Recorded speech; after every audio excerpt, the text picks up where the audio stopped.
Voyez quel genre d'amour le Père nous a conféré. Pouvons-nous lire dans 1 Jean chapitre 3, verset 1 dans la King James Version. Dieu le Père nous demande de considérer le genre ou le degré d'amour qu'il a pour nous. L'objectif de toute la Bible est de présenter combien Dieu le Père aime chacun d'entre nous. Ne pas croire en l'amour que Dieu a pour nous constitue une entrave à notre relation avec lui. Ce fut une incrédulité au sujet du grand amour de Dieu qui amorça la chute de Satan, d'après ce que nous lisons dans Ézéchiel chapitre 28, versets 14 à 17. Ce fut également une incrédulité au sujet du grand amour de Dieu qui persuada Ève de pécher, d'après ce que nous lisons dans Genèse chapitre 3, versets 1 à 6. Et c'est encore une incrédulité au sujet du grand amour de Dieu qui nous maintient dans le péché.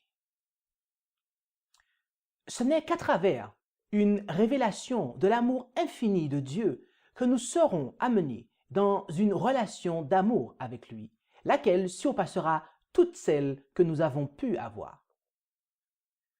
L'objectif de Satan a été de tromper les hommes quant au véritable caractère de Dieu.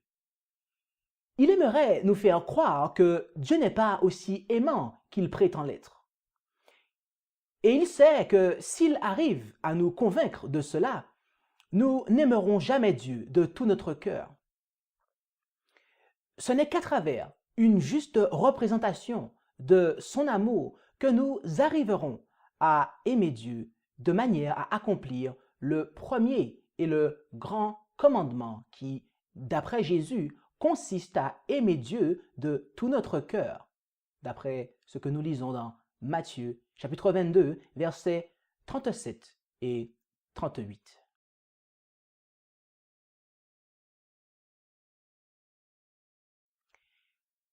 Jésus déclara, « Si vous m'aimez, gardez mes commandements », d'après ce que nous lisons dans Jean chapitre 14, verset 15. Cette pensée est également exprimée au verset 23, où il est dit « Si quelqu'un m'aime, il gardera ma parole ». Jean 14, verset 23. Dans la Bible grecque, le verset 15 est traduit comme suit. « Si vous m'aimez, vous garderez mes commandements », d'après ce que nous lisons dans J.P. Green's Greek Interlinear. Plutôt que d'être un commandement, ce verset est une déclaration concernant une relation de cause à effet. Jésus déclara que si nous l'aimons, la conséquence naturelle de cet amour sera que nous garderons ses commandements. Si nous n'aimons pas Dieu, nous ne pouvons et ne garderons pas ses commandements. Jésus déclara, « Tu aimeras le Seigneur ton Dieu de tout ton cœur, de toute ton âme et de toute ta pensée. » C'est là le premier et le grand commandement. Et voici le second qui lui est semblable. Tu aimeras ton prochain comme toi-même. De ces deux commandements dépendent toute la loi et les prophètes, lisons-nous dans Matthieu chapitre 22, versets 37 à 40. Si nous aimons Dieu de tout notre cœur, nous n'aurons point d'autre Dieu devant lui. Nous n'adorerons point d'image taillée. Nous ne violerons point le sabbat et ne prendrons point son nom en vain. Si nous aimons nos prochains comme nous-mêmes, nous ne les tuerons point, ne les déroberons point, ne porterons point de faux témoignages contre eux, ne convoiteront point leurs biens, ne commettront point d'adultère et ne déshonoreront point nos parents. Voilà pourquoi l'apôtre Paul pouvait dire avec assurance, « Ne devez rien à personne, si ce n'est de vous aimer les uns les autres, car celui qui aime les autres a accompli la loi. » L'amour ne fait point de mal au prochain. L'amour est donc l'accomplissement de la loi, lisons-nous dans Romains chapitre 13, versets 8 à 10. Aimer Dieu de tout notre cœur est le premier et le plus grand commandement. Il est évident que nous ne pouvons violer ce dernier et continuer à garder les commandements de Dieu. Comme nous pouvons le voir, si nous nous évertions à garder les commandements de Dieu, notre premier et plus grand objectif sera d'aimer Dieu de tout notre cœur, de toute notre pensée, de toute notre âme et de toute notre force. Mais comment cet objectif peut-il être atteint? Jean écrivit, « Pour nous, nous l'aimons parce qu'il nous a aimés le premier. » Lisons-nous dans 1 Jean, chapitre 4, verset 19. L'unique raison donnée selon laquelle l'homme peut aimer Dieu est parce qu'il nous a aimés le premier. Si nous désirons aimer Dieu, nous devons d'abord voir son amour pour nous. Notre amour pour Dieu sera donc proportionnel à la manière dont nous comprenons et apprécions l'amour que Dieu a pour nous. Si vous considérez que Dieu n'a que peu d'amour pour vous, alors votre amour pour lui sera vraiment petit. Mais si vous considérez que Dieu vous aime suffisamment au point de donner ce qui était le plus précieux à ses yeux, c'est-à-dire son Fils unique engendré, alors votre amour pour lui sera grand.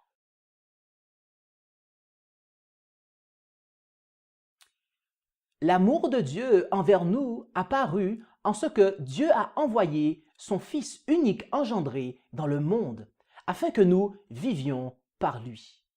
En ceci est l'amour, c'est que ce n'est pas nous qui avons aimé Dieu, mais que c'est lui qui nous a aimés et a envoyé son Fils en propitiation pour nos péchés. Lisons-nous dans 1 Jean, chapitre 4, versets 9 et 10 dans la King James Version. Dieu révéla son grand amour pour nous en nous donnant son Fils unique engendré. Or, nous avons connu l'amour que Dieu a pour nous et nous y avons cru. Dieu est amour et celui qui demeure dans l'amour demeure en Dieu et Dieu demeure en lui. C'est en cela que l'amour est parfait en nous. Lisons-nous dans 1 Jean, chapitre 4, versets 16 et 17, dans la Louis II 21. Notre amour pour Dieu est rendu parfait en connaissant, en croyant et en demeurant dans son amour pour nous, c'est-à-dire le don de son Fils unique engendré. Nous devons d'abord comprendre comment nous pouvons connaître l'amour de Dieu au point d'y croire, d'y demeurer et de le laisser parfaire notre amour pour lui. Voici comment nous avons connu l'amour. Christ a donné sa vie pour nous. Lisons-nous dans 1 Jean, chapitre 3, verset 16, dans la Louis II 21. Afin de connaître l'amour que Dieu a pour nous, nous devons considérer comment il donna son Fils, afin que celui-ci puisse donner sa vie pour nous.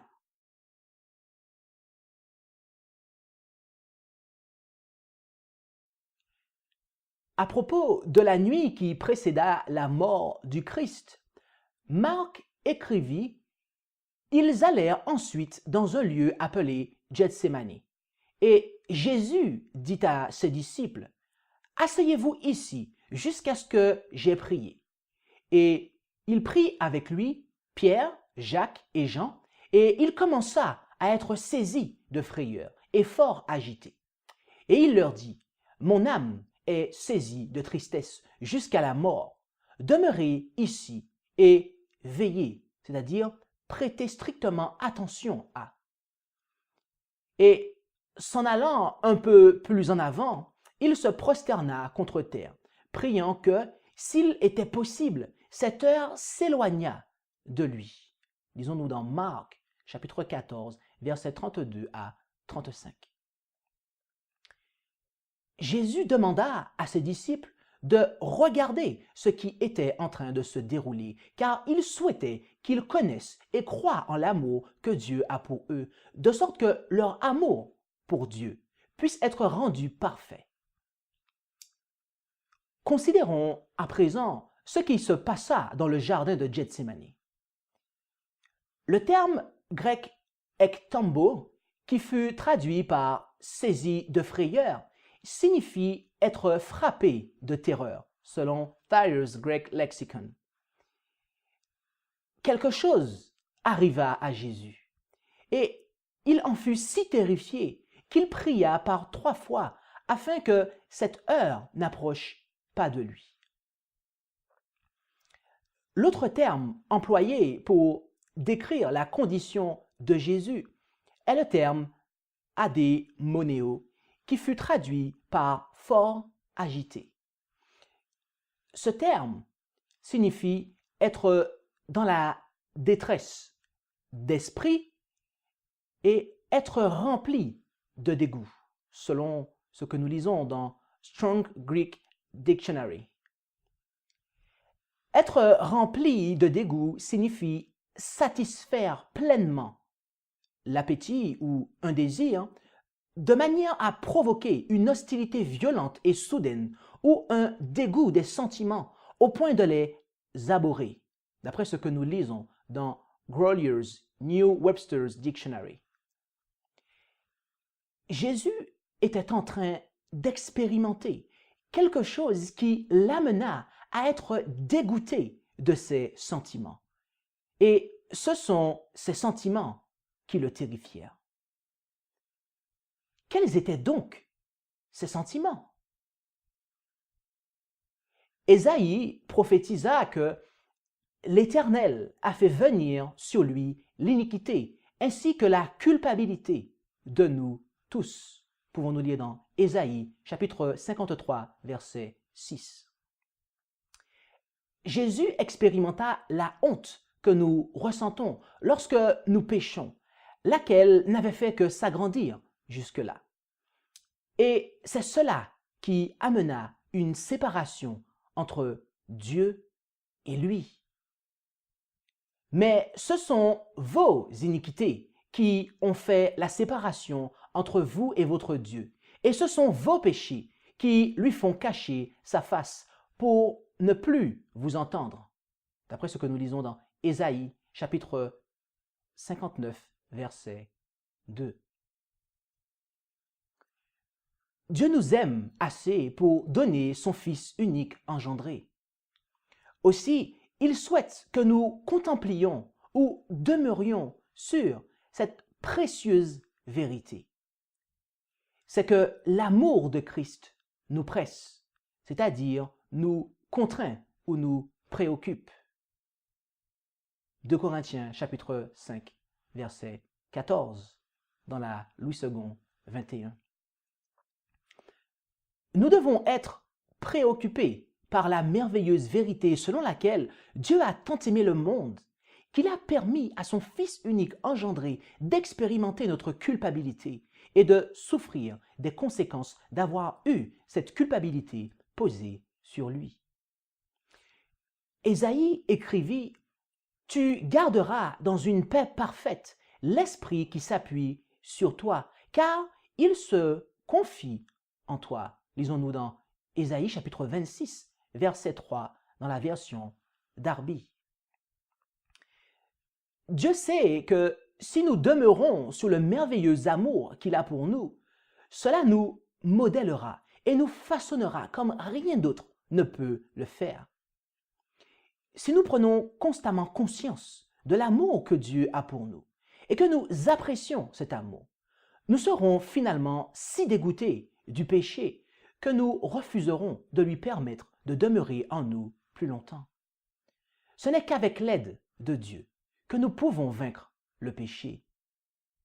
Parce que tout ce qui est né de Dieu est victorieux du monde. Et la victoire qui a vaincu le monde, c'est notre foi. Qui est celui qui est victorieux du monde? Sinon celui qui croit que Jésus est le Fils de Dieu. Lisons-nous dans 1 Jean chapitre 5, versets 4 et 5. Il y a quelque chose dans le fait de croire que Jésus est le Fils de Dieu qui nous permet de vaincre le monde, ce qui est la victoire sur le péché, d'après ce que nous lisons dans 1 Jean chapitre 2, versets 15 à 17. Puisque croire que Jésus est le Fils de Dieu nous permet de vaincre le péché, pensez-vous que Satan n'essaiera pas de déformer le fait que Jésus est le Fils de Dieu? Certainement, il le fera. Si nous souhaitons vaincre le monde, nous devons croire que Jésus est réellement le Fils unique engendré, né de Dieu, et que Dieu nous le donna. Celui qui croit au Fils de Dieu a le témoignage de Dieu en lui-même. Celui qui ne croit point Dieu le fait menteur, puisqu'il n'a pas cru au témoignage que Dieu a rendu de son Fils, d'après ce que nous lisons dans 1 Jean, chapitre 5, verset 10. Dieu déclara, « C'est ici mon Fils bien-aimé, en qui j'ai pris plaisir. Écoutez-le. » Matthieu, chapitre 17, verset 5. Dieu déclara que Jésus-Christ est le seul Fils qui naquit de lui. Donc, ne laissez personne vous dire le contraire.